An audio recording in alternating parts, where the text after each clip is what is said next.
अस्सलामुअलैकुम viewers, welcome to my channel Hanna's magazine. कैसे हैं आप सब व्यूवर्स? वक्फे से बारिश का सिलसिला जारी है। ठंडी ठंडी हवाएं चल रही हैं और मौसम काफ़ी खुशगवार हो चुका है। ऐसे ठंडे ठंडे मौसम में जी चाहता है कि कुछ मज़ेदार सा गर्मा गर्म स्पाइसी होना चाहिए, तो इसीलिए मैं आज बना रही हूँ बहुत ही मज़ेदार सी मेरी पसंदीदा no yeast no maida guilt free whole wheat garlic bread. मुझे ये गार्लिक ब्रेड खाने और बनाने का बहुत ही ज़्यादा शौक था, तो आज मैं देखती हूँ कि ये कैसी बनेगी।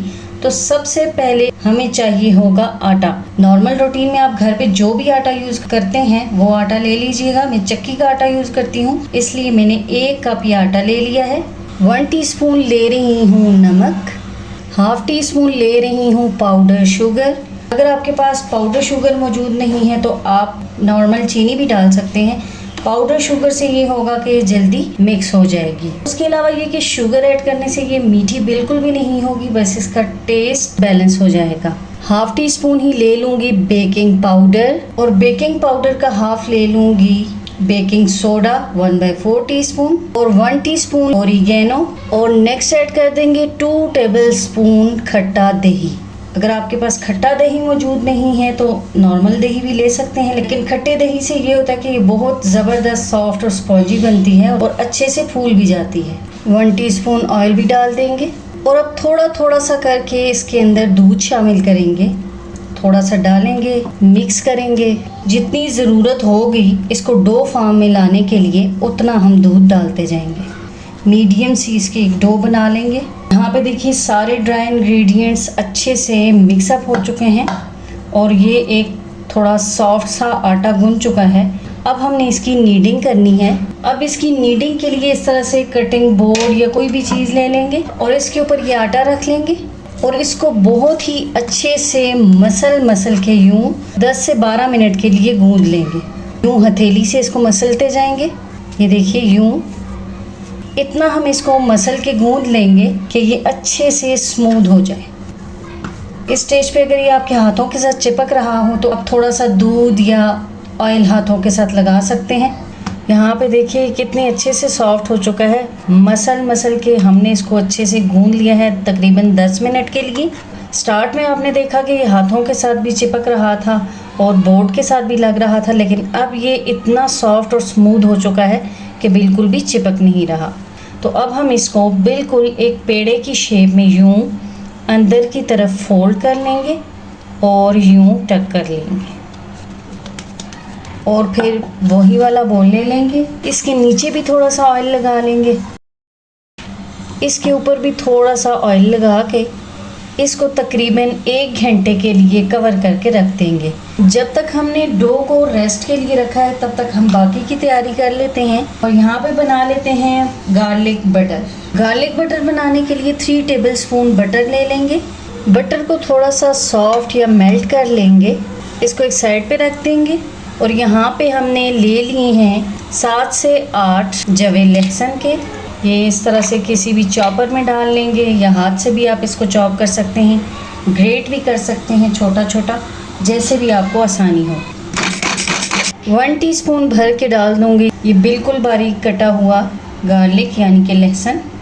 हाफ टी स्पून शामिल कर दूँगी कुटी हुई लाल मिर्च, 1 चुटकी के बराबर नमक, क्योंकि डो के अंदर भी नमक का यूज़ किया है, ज़्यादा ना हो जाए इसलिए थोड़ा कम ही डाल रही हूँ। आप अपने टेस्ट के अकॉर्डिंग स्पाइसेस वगैरह कम या ज़्यादा रख सकते हैं। 1 चुटकी के बराबर ज़ीरा डाल रही हूँ टेस्ट के लिए।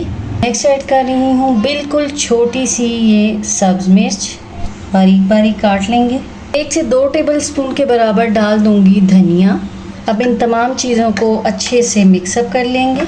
अब हम गार्लिक ब्रेड बनाने के लिए मोल्ड तैयार कर लेंगे। तो यहाँ पे आप कोई भी स्टील की प्लेट वगैरह का यूज़ कर सकते हैं। इसको थोड़ा सा ऑयल डाल के ऑयल से ग्रीस कर लेंगे, और फिर इसके ऊपर लगा देंगे बटर पेपर। इसको भी ऑयल से ग्रीस कर लेंगे। मोल्ड भी हमारा अच्छे से ग्रीस होके रेडी हो चुका है। तो दूसरी तरफ डो को रखे हुए भी 1 घंटे का टाइम हो चुका है। ये देखिए कितनी ज़बरदस्त सेट हुई है, ये कितनी सॉफ्ट है, बहुत ही ज़बरदस्त लग रही है ये। इसको एक बार फिर नीट कर लेंगे थोड़ा सा। तो देखिए यहाँ पे सॉफ्ट एंड स्मूथ हमारी डो रेडी है। फिर से इसको पेड़े की शेप में ले आएंगे। अब हम यहाँ पे किसी भी फ्लैट सरफेस के ऊपर थोड़ा सा आटा डस्ट कर लेंगे और फिर अपने इस पेड़े को इसके ऊपर रख देंगे। थोड़ा सा आटा ऊपर से भी डस्ट कर लेंगे ताकि ये चिपके नहीं। इसको हल्के हल्के प्रेस कर लेंगे और रोटी की तरह इसको यूँ बेल लेंगे। बहुत ज़्यादा पतला भी नहीं रखेंगे, बहुत मोटा भी नहीं करेंगे, बस जितना हमारा मोल्ड है उस साइज़ की ये रोटी बना लेंगे। अपने मोल्ड के साथ साइज़ चेक कर लेंगे, बिल्कुल ठीक है। इससे ज़्यादा हम इसको नहीं फ्लैट करेंगे। यहाँ पे देखिए, इसको हमने इतना सा बेल लिया है, रोटी की शेप में ले आए हैं इसे। ना तो ये ज़्यादा मोटी है और ना ही ज़्यादा पतली। अब हम अभी इसी ही स्टेज पे इसको मोल्ड के अंदर ट्रांसफ़र कर लेंगे। बाद में हमने इसके अंदर स्टफिंग करनी होगी। यूँ इसको रख देंगे मोल्ड में और अब इसके अंदर फिलिंग कर लेंगे। सारी तरफ इसको अच्छे से फैला लेंगे। मेयोनीज़ भी सारी तरफ स्प्रेड हो चुकी है। तो अब आप जिन वेजिटेबल्स से चाहें इसको स्टफ़ कर सकते हैं। मैं यहाँ पे ले रही हूँ थोड़ी सी शिमला मिर्च और इसको प्रोफेशनल लुक देने के लिए इसमें डाल रही हूँ स्वीट कॉर्न्स, ये भी आसानी से मिल जाते हैं, और थोड़ा सा बारीक कटा प्याज। नेक्स्ट एंड लास्ट इसमें डाल दूँगी मोज़रेला चीज़। ये होममेड चीज़ है। इसका लिंक डिस्क्रिप्शन बॉक्स में भी डाल दूँगी, आप वहाँ से भी चेक कर सकते हैं। इसको सारी तरफ अच्छे से स्प्रिंकल कर दूँगी। इसके साथ ये भी बताती चलूँ कि अगर आपके पास चीज़ मौजूद नहीं या आप चीज़ यूज़ नहीं करना चाहते तो फिर आप यहाँ पे चीज़ के बजाय और चीज़ जैसी लुक देने के लिए वाइट सॉस बना के डाल सकते हैं। जिस तरह से हम पास्ता वगैरह के लिए वाइट सॉस बनाते हैं ना, बिल्कुल उसी तरीके से बनाइए और इसके ऊपर स्प्रेड कर दीजिए। ये भी बिल्कुल चीज़ जैसी ही लुक देगा। भर भर के हमने चीज़ इसके ऊपर डाल दी है। यहाँ पे ऐसा है कि आप इसकी एक साइड पे ये सारी चीज़ें डाल दीजिएगा। अगर पूरे जैसे मैंने डाला है इस तरह डालना चाहते हैं तो इस तरह भी कोई मसला नहीं।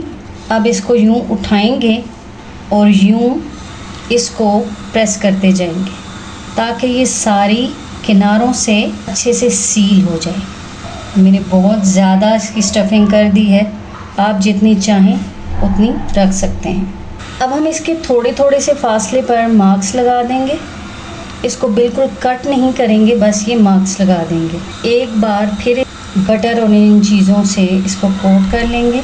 थोड़ी सी चिली फ्लेक्स स्प्रिंकल कर लेंगे।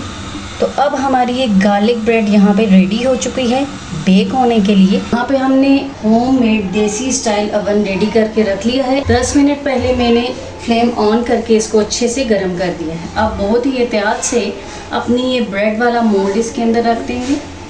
अब हम इसको कवर करके 15 से 20 मिनट के लिए मीडियम फ्लेम पे बेक कर लेंगे। हम इसको चेक कर लेते हैं। वाह, बहुत ही ज़बरदस्त बेक हुई है ये। अब हम इसको निकाल लेते हैं।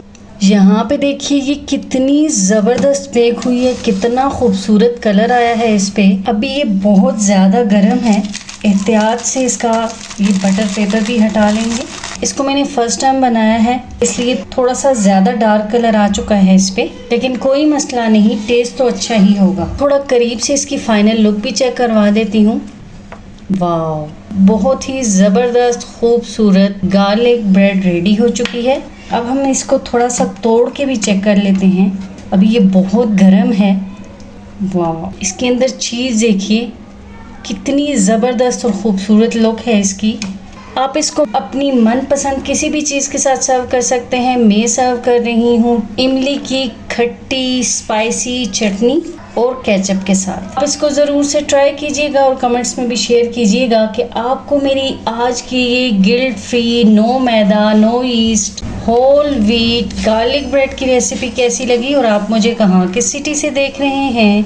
इसी के साथ व्यूअर्स, मेरी इसी तरह की हेल्दी, होममेड और गिल्ट फ्री मज़ेदार रेसिपीज़ देखने के लिए मेरे चैनल को लाइक एंड सब्सक्राइब कर दिया करें और बेल आइकन को ज़रूर प्रेस किया करें ताकि मेरी तमाम नई आने वाली वीडियोस के नोटिफिकेशंस इजीली आप तक पहुंच पाएँ और आप मेरी इसी तरह की हेल्दी रेसिपीज़ से मुस्तफ़ीद होते रहें। तो व्यूअर्स, इसी guilt free, healthy, whole wheat garlic bread की रेसिपी के साथ ही मुझे दीजिए इजाज़त। नेक्स्ट हाजिर होंगी फिर किसी मज़ेदार सी रेसिपी के साथ। तब तक के लिए अल्लाह हाफिज़ एंड बाय बाय।